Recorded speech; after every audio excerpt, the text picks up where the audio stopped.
함께 합독했던 말씀 중심으로 나를 아시는 하나님, 나를 아시는 하나님이라는 제목으로 은혜의 말씀을 나누겠습니다. 옛날 수도원에 등망이 높은 원장님이 계셨습니다. 그에게 많은 제자들이 있었습니다. 이렇게 한 리더가 등망이 있고 영적으로 뛰어나면은 제자들이 많이 몰려들지 않습니까? 많은 제자들이 있는데 문제는 그 제자들 사이에서 늘 이렇게 서로 키재기를 합니다. 다툼이 있어요. 누가 더 총애를 받느냐? 주님의 수제자들도 누가 주님으로부터 총애를 받느냐? 이런 다툼이 있지 않습니까? 높은 자리 하나 해달라. 그게 또 엄마까지 나타나가지고 치맛바람이 불었어요. 우리 아들 하나 높은 자리 달라고. 주님의 제자들 사이에 그런 일이 일어났습니다. 어디를 가나 어떤 세상의 그룹 속에는 그런 일들이 일어나곤 합니다. 수도 원장이 중세 때에 등망이 높으니까 많이 몰려들어서 제자들 사이에 서로 기재기를 합니다. 그 중에 아주 총애를 받는 한 수도사가 있었습니다. 그 훈련받는 아이는 뭐 특별히 뛰어난 게 없었어요.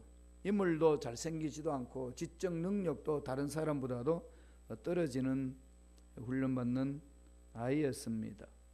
제자들이 이제 불만이 쌓여가는 거죠. 왜 쟤만 그렇게 특별히 사랑하십니까? 이러면서 원장님에게 찾아와서 항의를 합니다. 그래서 원장님이 말씀을 하시는 거죠. 내가 왜 저를 사랑하는지 내가 너희들에게 보여줄게. 문제를 하나 줄 테니까 그 문제를 풀어서 와라. 그러면 너희들이 정확하게 답을 얻을 것이다. 왜 그 아이를 특별히 사랑을 내가 하고 받는지를 너희들이 알 것이다. 그렇게 말씀하신 후에 다 제자들을 불러놔놓고 새장에서 새 한 마리씩 끄집어내면서 한 마리씩 주었습니다. 새를 수도원에 길러고 있던 그 새 한 마리를 그 훈련받는 아이들한테, 훈련생한테 다 주었어요. 그러면서 숙제를 냅니다. 이 새를 해가 지기 전까지 아무도 보지 않는 데서 새를 죽여서 가지고 와라. 이 문제였어요. 그러면서 한 번 더 첨언을 합니다. 보태서 말씀하시기를 절대로 보는 사람 없는 데서 해야 된다. 아무도 보지 않는 것. 그곳에서 새를 죽이고 와야 된다. 그 너희들의 양심 훈련이다 라고 해서 다 보냈습니다. 해질 무렵에 되니까 제자들이 훈련받는 그 수도원생들이 다 몰려들었어요. 하나씩 둘씩 모여면서. 그래서 그 수도원 마당에는 죽은 새들이 쌓이기 시작했습니다. 그런데 원장으로부터 총애받는 그 훈련생은 오질 않습니다. 한참 시간이 걸렸어요. 제일 마지막에 걸레벌떡 달려오는데 보니까 그 아이 손에 새가 산채로, 죽이지 못하고 산채로 들고 왔습니다. 그러면서 이젠 제자들은 쾌재를 부르는 거지. 드디어 저놈이 이젠 올무에 걸렸구나. 이제 원장님이 꼼짝달싹하지 못할 만큼의 이젠 궁지에 몰렸다. 이렇게 생각을 해서 그 제자 그렇게 가져오는, 살려서 새를 쥐고 온 아이에게, 훈련생에게 원장님이 묻습니다. 야, 내가 새를 죽이고 오라고 그랬는데 너는 왜 새를 그냥 갖고 왔느냐 물었더니 이렇게 말합니다. 원장님, 절대로 보는 사람이 없어야 되고 아무도 보지 않는 데서 새를 죽이라고 하셨지 않습니까? 그런데 아무리 어색한 곳을 찾아봐도 하나님은 보고 계셨어요. 하나님이 보고 계시니까 보는 자인 앞에서 제가 어떻게 새를 죽입니까? 그렇게 살려왔다는 거예요. 그때 원장님 미소를 지으면서 훈련받는 제자들에게 말합니다.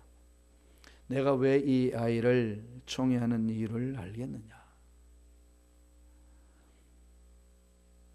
생각으로 그치는 삶이 아니고 하나님의 임재를 말로만 하는 것이 아니고 어떤 상황이 있든지 하나님의 임재를 체험하고 실천하는 자, 이해가 아니냐, 그렇게 말했다는 겁니다. 하나님은 언제나 어디서나 우리를 지켜보고 계신다는 것, 창세기부터 요한계시록까지 우리에게 강조하고 있습니다. 여러분, 그 말씀을 믿는다면 여러분 하나님을 의식하면서 살면서 하나님이 하지 말라는 것, 하나님이 하라는 것, 하나님 말씀 앞에서 순종하는 것, 여러분 어떻게 행하고 계십니까? 초신자 때는 이 하나님의 임재를 잘 느끼지 못합니다. 그러나 신앙이 성장 성숙할수록 하나님의 임재를 더 깊이 있게 의식을 합니다. 예배 때도 의식을 하고, 기도 때도 의식을 하고, 말씀 읽을 때도 의식을 합니다. 잘 아시는 말씀 중에 혈류병 걸렸던 여인은 모든 의사를 찾아서 돈을 주면서 재산을 탕진해서 병을 낫기 위해서 몸부림쳤지만 못 나았어요. 낫지를 못했지만 예수님이 자기 집 마을 앞을 지나간다는 소문을 듣고 믿음을 갖습니다. 나는 주님의 옷자락을 만지기만 하여도 그동안에 이곳저곳에서 역사하셨던 그 놀란 일이 일어나리라. 이 믿음으로 주님의 옷자락을 만졌을 때에 정말로 주님의 능력이 그에게 임해서 치유를 받았습니다. 주님이 묻습니다. 누가 내 옷에 손을 대었느냐? 그때 모든 제자들이 뭐라고 대답한 줄 아십니까? 주여, 수많은 사람들이 주님의 옷자락을 만졌는데 누가 내 옷에 손을 대느냐고 물으신다면 말이 되는 얘기입니까? 그렇죠? 수많은 사람들이 주님의 옷자락을 만졌는데 누가 내 옷에 손을 대느냐고 물으시면 말이 안 되는 거죠. 그런데 주님은 믿음으로 만진 자와 그냥 만지는 자가 누군지를 아시는 거죠. 우리가 예배 드릴 때에 그냥 예배 드리는 자와 임재를 느끼면서 믿음으로 드리는 자는 하나님이 아십니다. 우리는 잘 모르지만 하나님은 아시는 거죠. 믿음이 성장 성숙할수록 하나님의 임재는 더 깊이 있게 느낍니다. 늘 옆에 와 계시고 늘 도와주시고 숨어 계시는 하나님인 것 같은데 어느 순간에 나와 함께 하셔서 나를 만져주시는 그 은혜를 체험하는 것이 신앙의 성숙한 제 모습 아니겠습니까? 오늘 본문 보면은 그 내용이 나옵니다. 하나님이 너무나도 나를 잘 하신다는 거죠.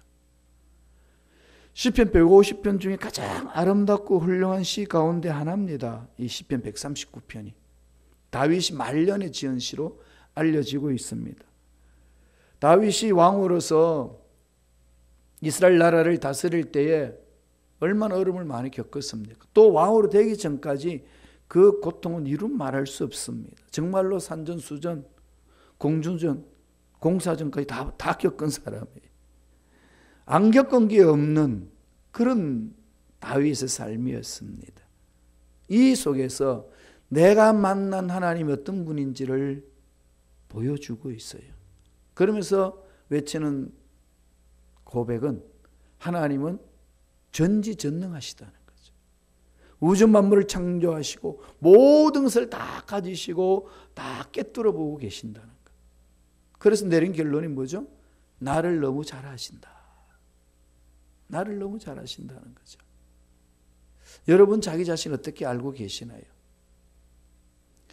이 나를 잘 안다는 것만큼 중요한 거 없지 않습니까?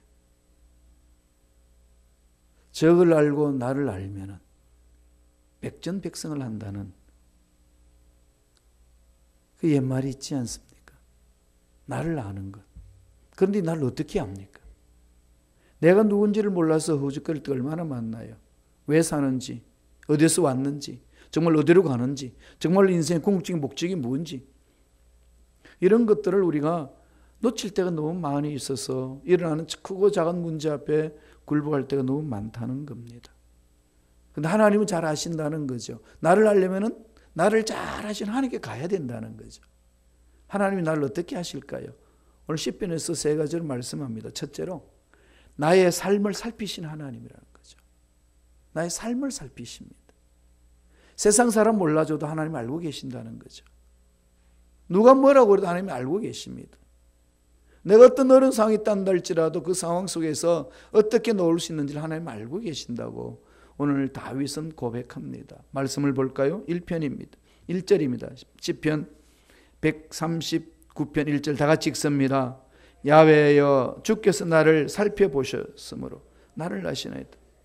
살펴보셨다는 이 말이요 1절에 나오죠. 이 말씀을 잘 봐야 됩니다. 살펴보셨으므로.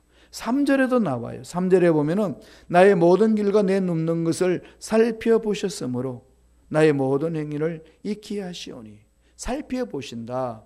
1절과 3절에 나오는 단어가 한글로는 똑같이 번역되어 있지만 히브리 원어는 다릅니다. 1절에 살펴본다는 말은 하나님이 찾으신다. 찾아보신다. 찾는 걸 어떻게 찾나요?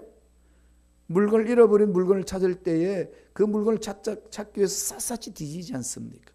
구석구석까지 뒤지는 것. 살펴보신다는 것. 구석구석까지 내 존재를 다 꿰뚫으신다는 거죠. 3절에 내가 눕는 것을 살펴보셨으므로, 살핀다는 것은 흩어버린다. 바람에 쭉정이는 흩어지고 알곡만 모으는 것. 하나님의 그 사람은 어떨지라도 우리의 삶의 핵심을 본다는 거예요. 중심을 본다는 거예요. 그러니까 1절에 나오는 살피신다는 것은 찾아보신다는 거고, 3절에 나오는 살피신다는 것은 그 마음의 중심을 보신다는 거예요. 사람은 외모를 보지만 하나님은 중심을 보십니다.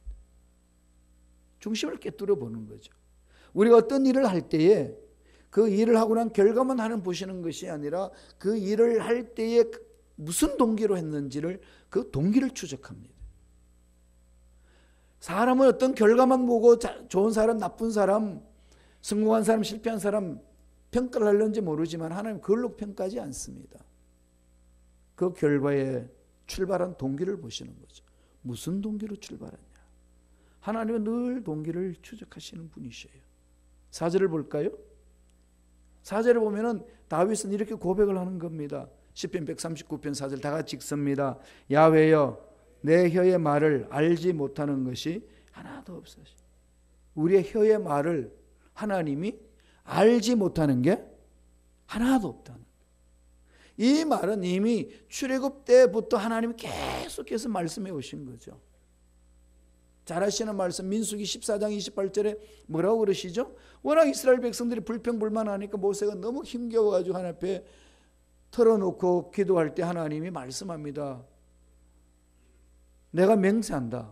내 이름으로 내가 맹세해서 말하는데 너희들 중에 무슨 말을 하든지 내 귀에 들리는 대로 내가 해줄게. 그렇게 백성들에게 말해주라. 이 말씀이에요. 오늘도 시편 기록한 다윗도 그러는 거죠. 내가 말하는 혀에서 하는 말을 하나님은 다 하신다는 거죠. 주님은 또 마태복음 12장 36절에 가서 이 말씀을 다시금 결론을 내려줍니다. 너희들이 무슨 무익한 말을 한다 할지라도 마지막 날에 이에 대해서 내가 신문하리라. 계속 말을 추적하면서 결론을 내려줍니다. 왜 그러실까요? 주님이 그렇게 하시고 나서 마가다락방에 성령이 임재했잖아요. 성령이 임재해가지고 전능하신 하나님이 인간에게 임재 주셨을 때 나타난 현상이 뭐라고 말씀드렸죠? 성령 충만함으로 성령이 말하는 대로 방언을 한다고 했습니다. 성령이 제일 먼저 모든 인간들에게 찾아주신 그 흔적이 방언으로 찾아오셨어요. 말로. 성령이 언어로 찾아오셨습니다. 우주 만물을 하나님이 말씀으로 창조하셨던 그 능력이 우리 인간의 혀에 그 능력을 부여해 주시고 그 말로서 하나님을 높이고 하나님의 일을 할 수 있도록 만들어 주셨다는 겁니다. 그런데 마귀들은 일을 못하도록 혀를 파괴합니다. 말을 파괴하는 거죠. 말을 함부로 하니까 사도행전 2장 4절에 성령 충만함을 임함으로 성령이 임해서 그 혀를 사로잡아 줬다는 그 말씀입니다. 우리 하나님은 생각도 살피시고 내 말도 살피시고 내 행동도 살펴보신다는 겁니다. 이 하나님을 우리가 임재한다면은 우린 생각이 새로워지고 말이 새로워지고 삶이 새로워집니다. 어떤 상황에 놓여있다 할지라도 하나님 앞에 방대되는 하나님의 말씀을 거역하는 하나님을 대적하는 그런 말을 하지 않는 것이 하나님의 자녀의 삶이라고 분명히 가르쳐 줍니다. 2019년도 한번 우리 결심 한번 해봅시다. 성령이여 오셔서 내 혀를 사로잡아 주셔서 하나님을 기쁘시게 하는 말을 하는 자 되게 하여 주옵소서. 이건요 결심하면서 가셔야 됩니다. 말 한마디가 사람을 살리기도 하고 죽이기도 하잖아요. 말이 가슴에 상처를 주면 평생을 지배합니다. 넌 무엇을 해도 안 돼. 무엇을 다 잘해주고 나서도 넌 누구를 닮았는지 넌 무엇을 해도 안 돼. 부부지간이 사이가 안 좋으면 넌 애비를 닮아가지고 넌 무엇을 해도 안 돼. 아빠는 애한테 뭐라 그래? 너는 애미를 닮아가지고. 이게요 화가 나서 던진 말인데 사랑하는 하나님의 형상을 입은 애 마음에는 가슴에 못이 됩니다. 평생 박히는 거죠. 지금 한국에 유명한 그 목회자 중에 여러분 계시는데 참 신실하게 사역하시는 시카고 출신의 목사님 이찬수 목사님이라고 계셔요. 분당 교회에서 목회하시는데 참 신실하게 사역을 잘 하셔요. 그분 한번 고백하시더라고요. 자기는 선을 얼마나 많이 받는지 모른대요. 선 볼 때마다 태자를 맞았다는 거죠. 그래서 왜 그랬는지 더듬어 봤더니 자기 집안에 고모뻘 되는 그분이 와서 야 찬수야 넌 왜 이렇게 못생겼냐? 너 장가 가겠냐? 늘 그랬다는 거지. 그래서 자기 총각 때 자기 그 고모 아들들 보면 쟤나 자기나 그 고모 아들이나 별 거 다를 거 없는데 왜 나한테 그 말 했는지 모르겠다. 그게 자기도 모르게 무의식 속에 박혀 있어가지고 나는 너무 못생겼어. 보잘것이 없어서 장가나 갈까? 이게 늘 자기를 괴롭혔다는 거죠. 그요 90 몇 번을 선을 보고 결혼을 했어요. 그래서 그 사모님이요 결혼할 때 하고 나서요 한 6살인가 8살 차이가 나는데 그 이찬수 목사님 얼굴을 이렇게 쓰다듬으면서 와 귀엽다. 이렇게 귀엽냐? 날마다 그렇게 해주더라는 거죠. 그래가지고 자기 마음속에 있는 엉어리가 풀어졌다는 거예요. 말 한마디가요 사람을 살리고 죽이는 겁니다. 정말로 중요한 거죠. 그래서 우리의 생각, 말, 행위를 살펴보시는 하나님 계신다는 것 잊지 맙시다. 레위기 16장 17절 보세요. 다 같이 한 목소리를 읽겠습니다. 이는 내 눈이 그들의 행위를 살펴보므로 그들이 내 얼굴 앞에서 숨기지 못하며 그들의 죄악이 내 목전에서 숨겨지지 못하며. 하나님 앞에 드러나지 않는 거 아무도 없습니다. 아무것도 없어요. 어떻게 하나님 낯을 피해서 도망 다니겠습니까? 이걸 모르고 세상 살다가 보면은 자기 도취에 빠져 있는 사람들이 있죠. 다른 사람들은 다 그 사람을 아는 것 같은데 본인만 모르고 말하고 행동하는 사람들이 가끔 있습니다. 자기만이 옳고 자기 신앙만이 올바른 신앙이고 자기만이 성서를 잘 성서를 해석하는 사람이고 늘 그렇게 가는 사람들이 간혹 있습니다. 그런데 다른 사람들 참 이상하다고 물어봐요. 그런데 막상 본인은 그거를 모르고 있습니다. 모르는 거죠. 자기 도취에 빠져 있으면 참 자신을 모르는구나. 그것은 하나님과의 만남이 형식적으로 되기 때문에 몰라요. 하나님을 깊이 체험하고 나면 내가 누군지를 압니다. 왜? 하나님 다 알고 계셔서 말씀을 해주시니까요. 읽지 않았습니다만 2절에 보면은 139편 2절에 보면 주께서 내가 안고 일었음을 아시고 멀리서도 나의 생각을 밝게 하시오. 그래서 내가 하는 말까지도 다 알고 계신 하나님이 계신다면 그 하나님을 만나면 어떻겠어요? 하나님이 알려주시는 거죠. 여러분 의문이 생기실 거예요. 아니 그분 참 신앙이 좋은데요. 왜 그럼 잘 모를까요? 그러죠? 예, 하나님을 만난 흔적이 없어서 그렇습니다. 여러분 하나님 만나는 사람은요 반드시 변합니다. 꼭 명심하세요. 그리고 오늘날 이 말세 지말일 되니까 예언하는 사람들이 많이 일어나요. 꼭 명심하세요. 예언은요 반드시 이루어지는 게 예언입니다. 아무리 능력 있는 목사님이 예언해도 그게 틀렸으면 그건 거짓이에요. 이런 데는요, 거짓이라고 단호히 잘라줘야 됩니다. 그런데 우리는 너무 후해요. 너무 후합니다. 뭐 그럴 수 있지. 이게 우리 공동체를 썩게 하고 상하게 하고 병들게 합니다. 하나님이 하시는 말씀은요, 1.1획도 헛되임이 없습니다. 반드시 이루어집니다. 꼭 명심하세요. 예언은 반드시 이루어져야 예언이고, 하나님을 만난 자는 반드시 변화된다는 것. 이 마음판에 새기면은요, 우리의 삶이 달라져요. 힘이 있습니다. 정말로 이 시카고 지역을 한번 뒤엎을 수 있는 힘이 있습니다. 하나님은 죽은 자도 살리시고 없는 것도 있게 하시는 분이시기 때문에 그렇다는 거죠. 하나님이 다 알고 계시는데, 답을 다 알고 계시는데 우리가 그분 앞에 답을 찾지 않는데 어디서 찾겠습니까? 심지어 복음서에는 뭐라고 그랬습니까? 마태복음 10장 30절에 보면은 우리의 머리털까지도 세신 바 되셨다. 저와 여러분 머리카락까지도 다 세신다는 거죠. 다윗이 체험하고 나서 이렇게 결론 내립니다. 6절 보세요. 시편 139편 6절입니다. 다 같이 읽습니다. 이 지식이 안 뜨네요. 읽어드릴게요. 이 지식이 내게 너무 기이하니 높아서 내가 능히 미치지 못하나이다. 우리가 하나님을 너무 잘 모른다는 거죠. 잘 몰라요. 여러분 미국을 지금 30년, 40년, 50년 사신 분 계시잖아요. 미국을 얼마나 잘 아시나요? 이 미국 땅에 살면서도 미국을 얼마나 잘 아시나요? 안다면 내가 가본 것, 내가 경험한 것. 내가 가보지 않고 경험하지 않고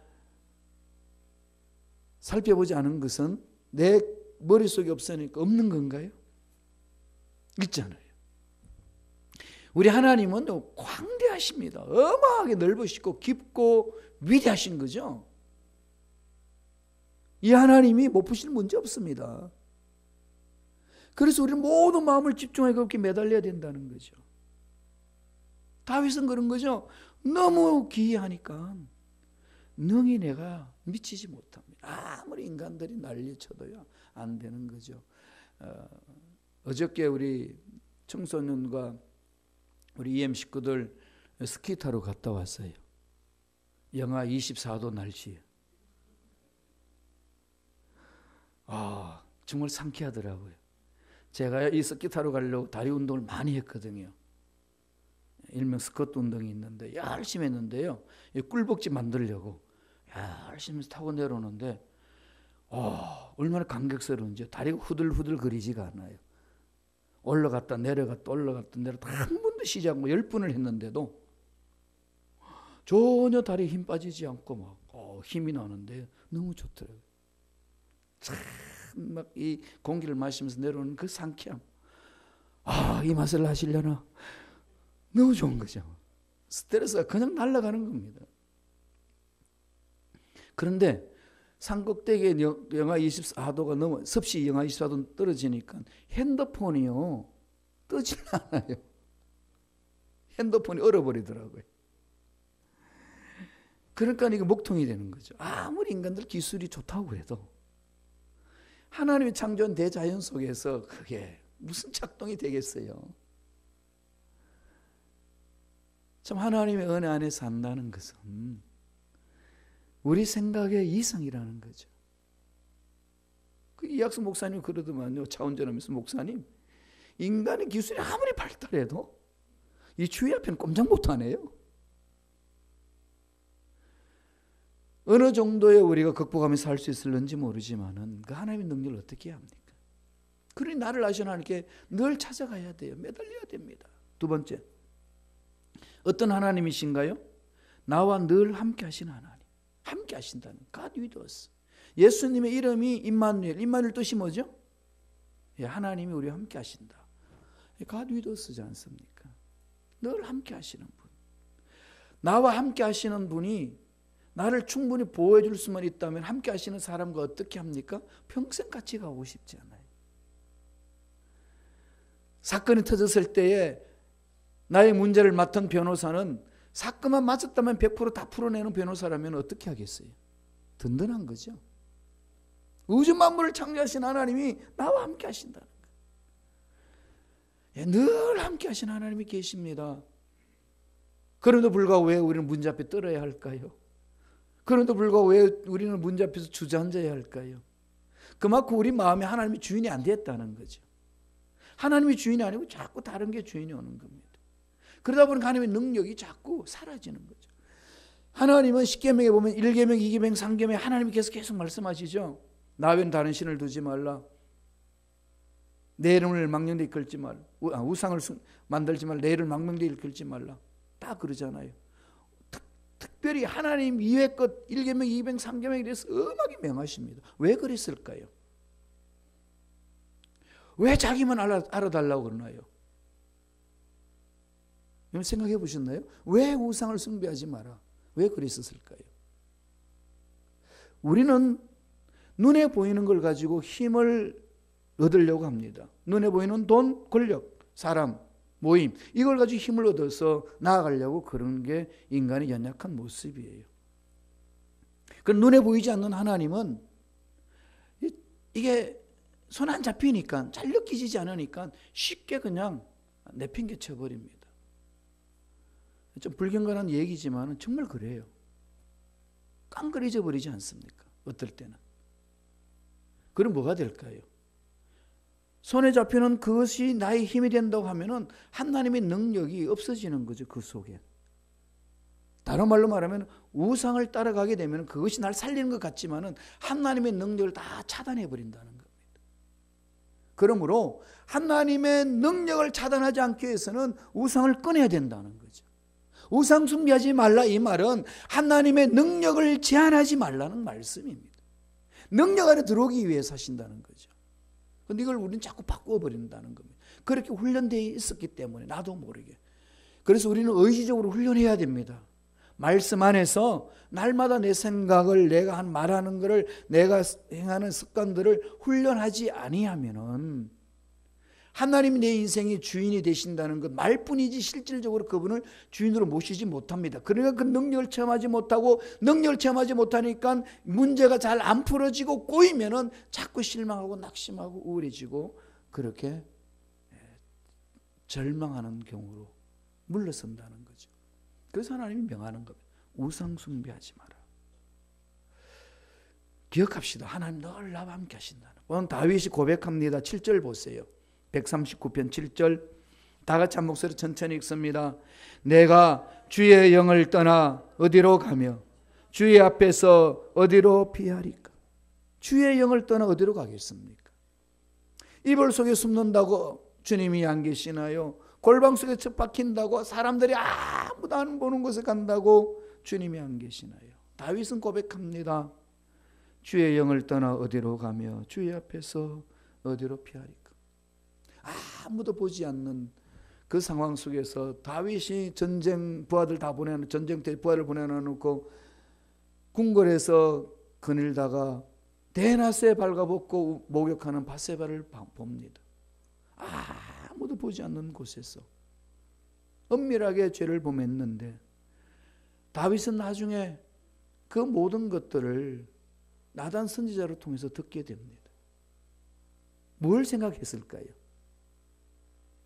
주의 영을 떠나 어디로 가며 주의 앞에서 어디로 피하리까? 피할 길 없다는 거죠.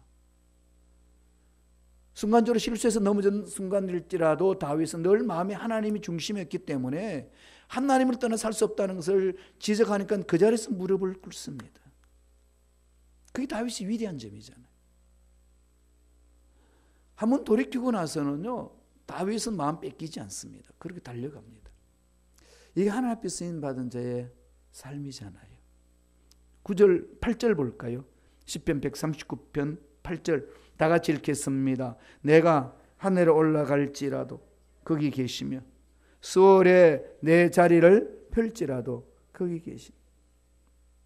하늘을 가도 거기 계시고 수월에 내려가도 지옥 같은 곳에 들어가도 하나님은 거기 계시고 늘 지키신다는 거죠.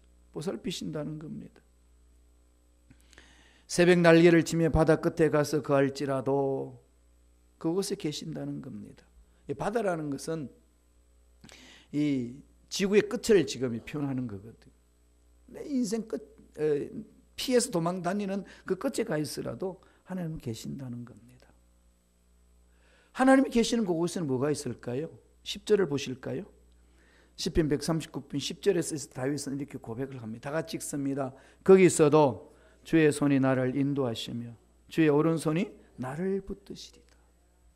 나 절망 같은 그 상황 속에서도 주님이 안 계시지 않고 계신다는 거죠. 이것을 숨어 계신다고 그럽니다. 숨어 계시는 하나님.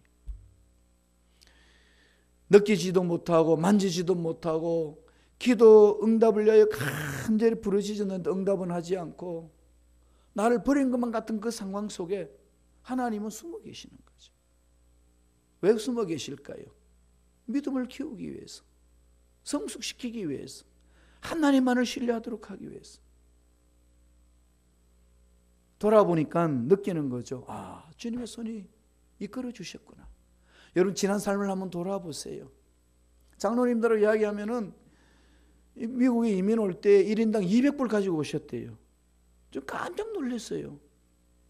제가 독일에 있을 때는 제가 저번에 말씀드렸는데 독일의 광산 근로자 그 다음에 간호원들 가셨잖아요. 특별히 광산 근로자 광부들 분들이 그래요. 집사님들이 목사님 우리가 이거 올 때는요 정말로 보침 하나 들고 왔어요. 근데 미국 이민 간 사람들은요 재산 사들고 갔습니다. 우리는 여기서 그냥 이 탄광 속에 들어가가지고 석탄을 캐면서 그 돈 모아가지고 대한민국 박정희 대통령이 있을 때에 건대한다고 돈 다 보내줬어요. 이래 우리는 이 나라를 살리는 일꾼입니다. 전 그렇게만 믿고 미국 와서 보니까 아니더라고요. 그분들이 거짓말하고 있더라고요. 장로님 하시는 말씀 200불 1인당 가져오셨어요. 그 일본으로 거쳐서 오는데 일본에 가가지고 코끼리 밥솥 하나 사니까 160불 남더래요. 160불로 이 땅에서 사시는데 지금은 사업도 하시고 집도 구하고 자녀들도 잘 양육하시고 좋은 차도 타고 다니시고 이런 모든 일련의 사건들 속에 누가 관여하셨을까요? 하나님이 보살피신 은혜 안에 있습니까? 주의 손이 나를 인도하시며 주의 오른손이 나를 붙드시리다. 지금 내가 당하고 있는 이 시련은 하나님이 우연의 일치로 당해봐라 이렇게 준 게 아니라는 거죠. 다 뜻이 있고 계획이 있습니다. 숨어서 지켜보시는 거죠. 믿음을 훈련시키는 겁니다. 육체적으로 환경적으로 앞날에 대한 막힘이 있어서 시련받고 계신가요? 필요하기 때문에 주시는 거예요. 믿음의 눈을 뜨고 보셔야 됩니다. 하나님이 나를 사랑하신다는 증거라는 겁니다. 그리고 우리 하나님은 결코 내가 감당할 수 없는 시련은 절대 주지 않습니다. 여러분 다 이겨낼 수 있는 거예요. 엄살 부리지 마세요. 다 이겨낼 수 있습니다. 이겨내셔야 되고 하나님을 믿는 자라면 반드시 이겨내야 되는 거죠. 하나님 함께 하시니까 이 하나님을 우리가 날마다 체험해야 되지 않을까요? 환경을 뛰어넘고 상황을 뛰어넘어서 나아간다면 그 늘 나와 함께 하신 하나님을 반드시 체험하는 역사가 일어날 줄로 믿습니다. 마지막 세 번째로 나를 하신 하나님 어떤 하나님이라고 고백하나요? 나를 지으신 하나님이에요. 나를 지으신 하나님. 여러분 거울 앞에 서서 여러분 어떤 걸 생각하시나요? 나를 지으신 하나님이라고 생각하나요? 나의 걸작 하나님이 창조하신 걸작품이라고 생각하나요? 아니면 하나님이 잠깐 졸다가 만드셔서 실패작으로 생각하시나요? 거울 앞에서 여러분 얼굴 보면서 어떤 생각을 품으시나요? 시편 139편 14절 볼까요? 다윗을 통해서 가르쳐 줍니다. 다 같이 읽습니다. 내가 주께 감사함은 나를 지으심이 심히 기묘하심이라. 주께서 하시는 일이 이 기이함을 내 영혼이 잘 아나이다. 기묘하다는 건 뭐죠? 속된 말로 기똥차고 너무 묘하기 때문에 표현이 안 되는 거죠. 그렇지 않나요? 사실 그래요. 제가 이 알랑들랑 얼굴 사진하고 거울 앞에 선 얼굴하고 표현을 해보니까 정말 기묘해요. 이건 표현할 수가 없습니다. 하나님의 걸작품 아니겠어요? 마스터피스입니다. 하나님은 날 창조하시고 보시고 심히 좋았더라. 그 얼굴이 이 얼굴이에요. 누가 손대겠어요? 걸작품인데. 그러니까 뭐 명품 가방 들고 다니겠다고 그러지 마세요. 뭐 루비통 그런 가방 들고 다닌다고 그게 뭐 좋아지나요? 내가 명품인데. 명품은 무엇을 들어도 명품입니다. 할렐루야. 오늘부터 루비통 노래 안 부르겠습니다. 그죠? 여러분 뭘 들어도 명품 아니겠어요? 기묘하심이라. 나를 지으신 하나님. 좀 뭐 거울 앞에 서가지고 좀 외치세요. 하나님은 나를 보시고 심히 기뻐하셨다. 기묘하게 만드셨다. 그죠? 기묘하게 만드셨다. 그렇다면 내 인생 하나님 다 알고 계시기 때문에 그분 앞에 전 송두리째 집중을 100% 위탁해버리면 하나님은 정말로 멋지게 앞길을 열어주신다는 거죠. 이것을 체험하셔야 됩니다. 내가 이렇게 서 있는 이 자리, 이곳에 내가 있게 된 것은 우연이 아니라 하나님의 선하신 계획이 있고 뜻이 있다는 겁니다. 저도 많이 고민을 했거든요. 시카고 와서. 너무나도 한국에서 프로젝트가 많았고 계획도 많았고 하던 일도 내려놓고 달려왔기 때문에 이게 얼떨결에 막 달려왔는데 일을 이뤄야 되니까 왔는데 와서 보니까 그러면 그 놔둔 일은 어떻게 하지? 하나님 왜 여기 보내셨습니까? 이게 너무 해석이 안 돼가지고요. 너무 어려웠습니다. 7년 보내고 나니까 이제 8년째인데 7년 보내고 나니까 이제는 이해가 됐어요. 하나님이 하실 일이 있었구나. 일이 있었구나. 이게요, 가슴 깊이 이렇게 와닿는 거죠. 그래서 시카고가 너무 좋아요. 헌법위원회를 저 달라스로 가서 했거든요. 텍사스. 거기도 습시 0도까지 떨어지더라고요. 춥다고 난리를 치더만요. 내가 갈 때 영하 17도였는데 여기서는 그죠? 거기 가서 우리 이야기할 때에 뭐 다들 저보다도 선배들입니다. 올해 일찍 미국 오셨던 분들인데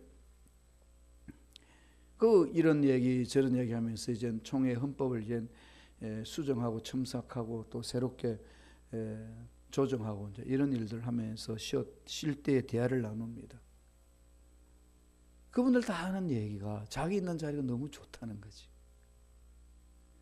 그게 하나님이 이렇게 만져주시니까 처음에는 왜 왔는지 몰랐는데 만져주시는 그 은혜 속에서 있는 자리가 그렇게 좋을 수가 없다는 거죠. 그래서 시카고는 뭐가 좋냐고 묻더라고요. 자기들은 이 시카고에 눈 때문에 못 살 것 같아요. 구경은 좋은데 눈 때문에 못 살 것만 같다고 그랬어요. 그래서 제가 그랬어요. 이번 주 이 도로는 수요일 되면 영하 30도까지 떨어지는데 그날이 올 건데 이랬더니 꽉 하고 기절하려고 그러더라고요. 어떻게 샀니? 내 머리카락에 털이 없어도 이렇게 잘 산다고. 나 시카고 너무 좋다고. 아니 겨울은 추워야 되고 눈 오면 확실히 눈 와야 되지. 오는 동 마는 동 그러면 되겠냐고. 텍사스는요 눈발만 뿌려도 모든 것이 스탑한대요. 그게 경제적이래요. 학교도 안 가고 관공서도 안 움직이고. 괜히 그 운전하고 나갔다는 사고 나기 때문에 안 간다는 거죠.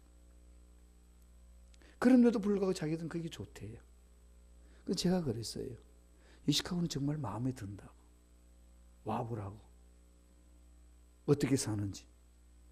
여름엔 얼마나 덥습니까? 우리 다 맛보잖아요. 그죠? 제 고향 대구인데요. 대구가 이 남쪽인데도 추워요. 겨울에는. 춥고 여름에는 더워요. 그래서 얼음이 연못이 꽁꽁 얼기 때문에 전 중학교 1학년 때부터 스케이트 타고 막 그랬어요. 남쪽인데 그런 것이 있는 것은 그 분지라서 그랬습니다. 그렇게 자라다 보니까 시카고 오니까 똑같아요. 조금 더 춥고 조금 더 더울 뿐이지. 그런 모습입니다. 너무 좋은 거죠. 하나님이 이곳에 사실 일이 있어서 부르셨구나. 나를 지으셨다는 것. 나와 함께 하신다는 것. 내 삶을 보살펴 주신다는 것. 순간순간 체험해야 될 줄로 믿습니다. 살아계신 하나님. 어떻게 나를 창조하셨나요? 시편 139편 16절을 보고 마치겠습니다. 다 같이 한 목소리 읽습니다. 내 형질이 이루기 전에 주의 눈이 보셨으며 나를 위하여 정한 날이 하루도 되기 전에 주의 책에 다 기록되어 다 하신다는 거죠. 다 하신 하나님께서 우리 순범시카고의 앞길도 열어주시고 저와 여러분의 가정, 사업, 직장에도 자녀들의 앞날도 열어주실 줄로 믿습니다. 기도하겠습니다.